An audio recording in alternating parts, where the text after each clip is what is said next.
नमस्कार मो लोरा स्वागत चुनछु मो चैनल लोरास किचन को मुझे सागु पापड़ बनैबी। तो चलते बनैबा स्टार्ट करवा। तो प्रथम मु गोटे मेजरिंग ग्लास नहीं जाइए देखो जितकी पर्यंत गार अच्छे से सागु से फुल गोटे ग्लास पानी देदेबा। ओवरनाइट आम शोकवाई छाड़ीदेवा।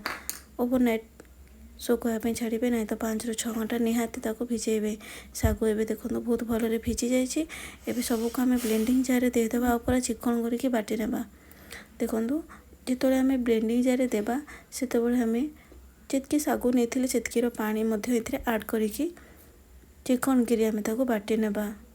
एबे ब्लेंड हो गला ताको आम गोटे कड़ाई की ट्रांसफर करना जो थे आम सागु को रांधेबा सेटा को देदेबा। तापर आम पानी एथिरे आड करवा। एथिरे मो देछि से जितकी सागु नहीं से 4 गुणा पानी बा 4 गिलास पानी नहीं जाइछि। पानी मेजरिंग प्रॉपर्ली रखिए। तो से गोटे मेजरिंग कप हो ग्लास हो जहाँ भी हो यूज करेंगे। तो ये गैस फ्लेम ऑफ अच्छी आम स्वाद अनुसार लुण को देदेबा। बिल्कुल भी लुणिया करें अधिक मात्रा लुण पकेबी। एवं से मो गोटे चामच बतुरा सागु को रखी दे दूँगी। ताकू दे आम भल भाव मिक्स करनबा।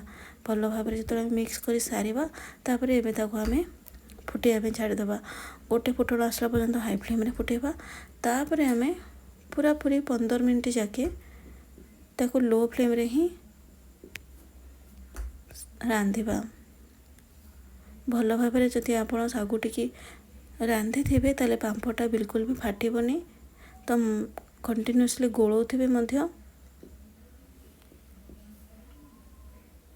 ये आम सागु को भल लो फ्लेम रे 15 मिनट फुटेबा आउ हाई फ्लेम रे 5 मिनट टोटाल 20 मिनट आम ताको फुटेबा। प्रथमे तो हाई फ्लेम तापर लो फ्लेम। एबे देखो सागु आम एतिकी कंसिस्टेंसी रखिबा। जो बड़ बड़ सागुदाना आम देइथिले सेटा आबे पूरा क्लियरली देखा होची। एमती हेले जानिबे जे एटा हमर हे गलानी। एबे आको आम ठंडा पे छाड़ीदेवा। आउ ता भितर मो हाफ चामच जीरा आउ अच्छी हाफ चामच रे कम अच्छी कला जीरा आउ हाफ चामच नहीं जाइए कौन कहले chilli flakes red chilli flakes ताको एबे देदेबा आ भल भाव मिक्स करना। ये सब पांपड़ देले पांपड़ गोटे सुंदर फ्लेवर आसता है। जदि आप रेड चिली फ्लेक्स आड करने चाहूना ताको स्किप करदेवे। एबे सबको भल भाव आम मिक्स करना।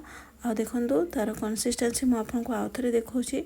आ ठंडा है यहाँ टे बहलिया हो तो ताको बेसी बहलिया स्टार्टिंग रू कर 20 मिनट पर्यंत टोटाल आप फुटेबे। ठंडा है एबे गोटे प्लास्टिक सीट नहीं जाइए से मो तेल को दे देछि। आउ एबे से गोटे गोटे चामच रे एमती आम से जो सागुर रंधा सागु जो तैयारी करते ताको आड करदबा। आउ एमती टिके स्प्रेड करदबा। एहीपरि भाव में सब पांपड़ को आम बनई नेबा।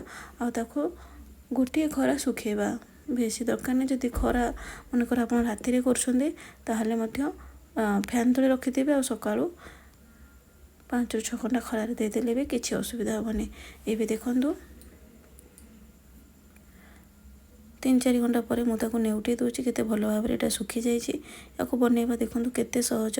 तो मुझे गोटे आपन को छाणिकी देखा से सुखला से केमती देखा एबे छाणिकी देखा सतरे केते भल भाव देखो छाणी हो गला।